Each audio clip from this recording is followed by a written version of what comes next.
Division I athlete. We're gonna get comfortable discussing the uncomfortable. She owns her own business. I've been in business 20 years. She's a constant public speaker. Because it really is BS. And she's just kind of badass. Join me in a warm welcome for Risha Grant. The next 30 minutes are not going to suck. So I'm a small town, divorced, ex-preacher's wife who comes from a loving but largely religious family. I also happen to be a bisexual black woman, a serial entrepreneur, and a Catholic middle school basketball coach who runs a diversity consulting and communications firm in one of the reddest states in the nation. I am diversity personified. But so are you. So what does diversity really mean? I feel like diversity and inclusion has become really convoluted. I would look at it in the most simplistic way possible, which is humanity and competitive advantage. When I think about humanity, I think about grace. I think about understanding, acceptance.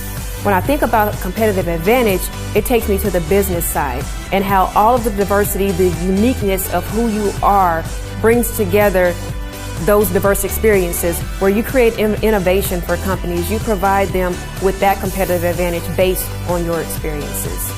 We have to get back to what it is, and that's people.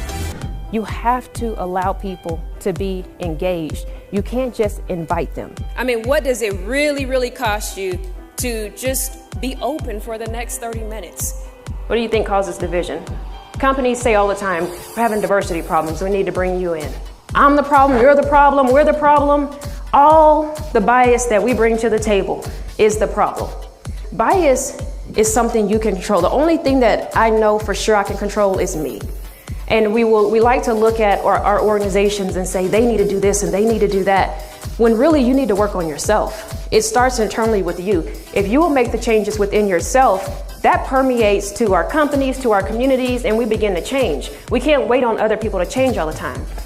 To put everybody in the box based on the actions of one or a few people, that's BS. That's wrong. Now, let me take you back to 8th grade science for just a second. A synapse is how our brain communicates between brain cells, usually in one direction. That's how I feel we treat our bias. We think about people in one direction, which is usually negative. So I came up with a term called bias synapse, which is a play on the word she said, because it really is BS. Diversity is usually presented as this huge, complicated concept. I just don't see it that way.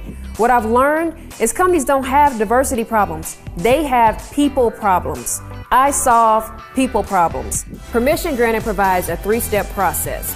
The process teaches you to identify, own, and move through your BS. Additionally, it just gives you permission to feel how you want to feel. And what happens with our unconscious bias, and let me give you my definition for that because it's a little different. It's an unrecognizable part of our upbringing. This happens from the people that we love and the people that we care about that raised us or have been a part of our lives.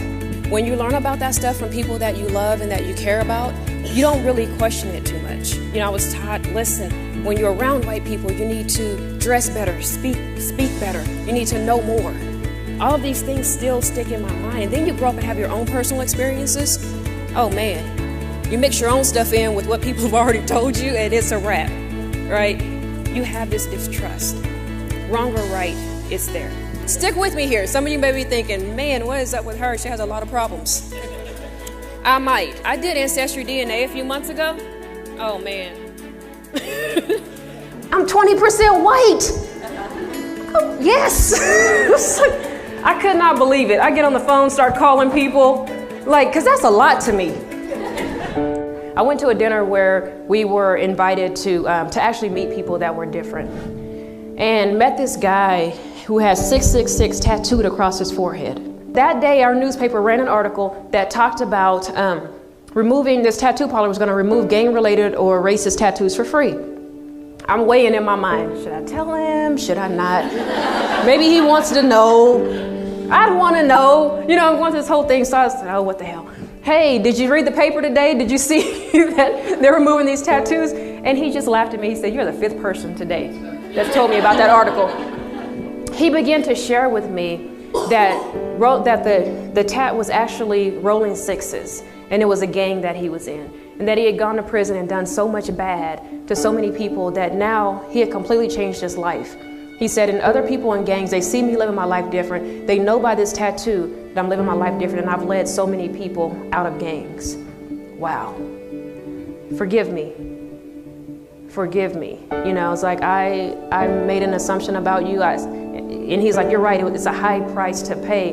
And my kids have asked me to get rid of this tattoo. He said, but I think I owe this. And so, and I kept thinking, man, but you could get it right here and it'd be just as effective, right? Again, his business, not mine. But I just thought, man, and I know you guys are wondering, like, where do you hang out? But yeah. So what I did with the transgender woman is that I asked her to go to lunch. And I spent 2 hours and said, hey, I just have questions. And it was not her responsibility to share that with me. It was not her responsibility to school me or educate me. But most people are willing to talk if you'll just take the chance to get to know them. When I started to play basketball, I absolutely hated it. Hated everything about basketball. But I had my older cousins that made me play. Well, I had one older cousin that began to take notice, saw me practicing. He began to work with me, taught me how to shoot the ball, taught me how to pass the ball. But when they would try to come and guard me, he would block them. He would allow me to shoot the ball. He would allow me to touch the ball. Unlike my other cousins who would just say, no, pass it back, hurry up, pass the ball back. It was horrible. I parlayed that because he included me into a full scholarship to a Division I university. If you want to affect change in someone's life, you do that through inclusion. I just want to say there's no them, there's only us, all of us. That's it. Please don't allow your corporate culture to be at odds with the communities you serve, or most importantly, your employees. Permission granted to feel however you want to feel about issues surrounding diversity and inclusion, but get your bias synapse in check because it really is all bullshit. Thank you guys so much for having me.